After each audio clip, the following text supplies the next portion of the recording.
If I was asked to test the convergence or divergence of this series, the first thing I would notice is that I have a polynomial over a polynomial.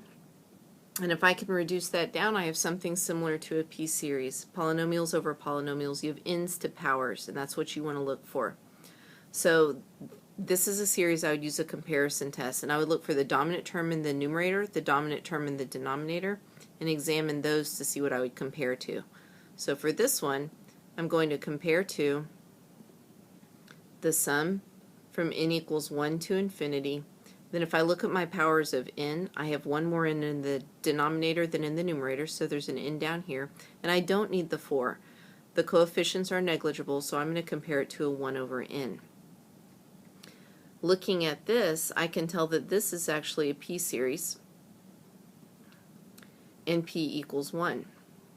It's 1 over n to the first, and we know that this is actually the harmonic series, which we know diverges. So the question comes in, if I was going to try a direct comparison, is will I be able to tell if this is greater than the divergent? For this to be greater than, I would have to actually think about all of the different terms that are going on. Is the numerator bigger, the denominator bigger, what is the n cubed doing, etc. So I really don't want to go there. So what I do instead is I decide to do a limit comparison, and if you ever aren't sure, that's what you do. So I'm going to do the limit as n approaches infinity, and I can look at either term in the numerator and the other term in the denominator. So I'm going to put this term in the numerator, so I have n to the fourth plus 10 over 4n to the fifth minus n cubed plus 7 divided by a 1 over n. When I simplify that, I'll divide by the 1 over n, so multiply by the reciprocal. That'll multiply an n into the numerator. So this is the limit as n approaches infinity of an n to the fifth plus 10n over 4n to the fifth minus n cubed plus 7. Taking this limit, I have an infinity over infinity, so you can use L'Hopital's rule, or look at your dominant terms to see how this would behave. And I have an n to the fifth here and an n to the fifth here, so those would cancel out, and this limit will actually equal 1/4. So 1 to the fifth over 4 to the fifth. So 1/4 is both finite, meaning not infinity, and positive. So I know that this series will do exactly what this series does. This one diverges, so that tells me that this series from n equals 1 to infinity of n to the fourth plus 10 over 4n to the fifth minus n cubed plus 7 diverges as well by the limit comparison test.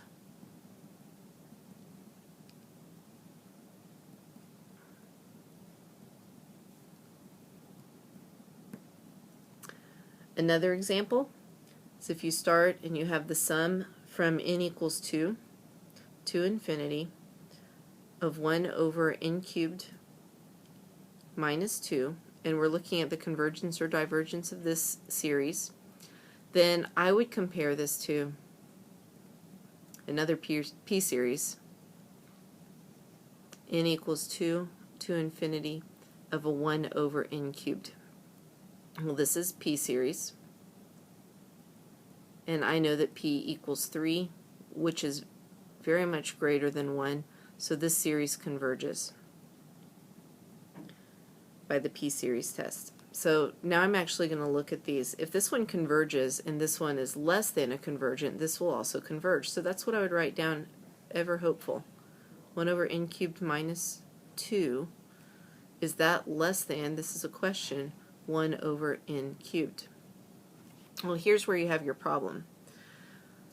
On this fraction, we're subtracting 2 from the denominator than what this was, which makes this denominator smaller, which makes this fraction bigger. So this is not a true statement, so I can't use a direct comparison.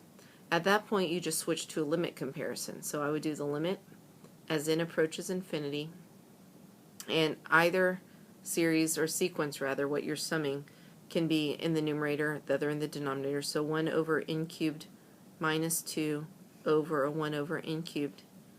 When you simplify this, this is the limit as n approaches infinity I'll divide by the denominator multiplied by the reciprocal. We have n cubed in the numerator and an n cubed minus 2 in the denominator. Looking at this, we have an infinity over an infinity, but you can use L'Hopital's or just dominant terms. And this limit is 1. This is finite and positive, so this series will do exactly what this series did, which is converge. So I would say the series from n equals 2 to infinity of 1 over the quantity n cubed minus 2 converges by the limit comparison test.